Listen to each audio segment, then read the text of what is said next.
கால் பண்ணி என்ன கல்யாணம் பண்ணிக்கோன்னு சொல்லு. சும்மா சொல்லிப்பாரு, என்ன சொல்றான்னு பாக்கலாம். ஒருவேளை அவனுக்கு ட்ரூ லவ் இல்லைன்னா ஏதாவது ரீசன் சொல்லி எஸ்கேப் ஆகுறான்னு பாரு.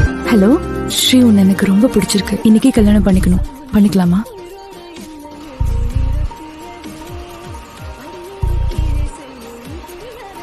என்ன யோசிக்கிற? ஒன்றும் இல்லை, பண்ணிக்கிறேன். சரி, வாட்ஸ்அப்ல லொகேஷன் ஷேர் பண்றேன். ஓகே, வந்துடுறேன். கோயிலை சாத்திட்டாங்களா அவனியா? வேணுமே தானே 3 கோயிலுக்கு கூட்டிட்டு வந்திருக்க. பயப்படுற கல்யாணத்துக்கு? நிஜமா தாலி கட்டிடுவோம் போல.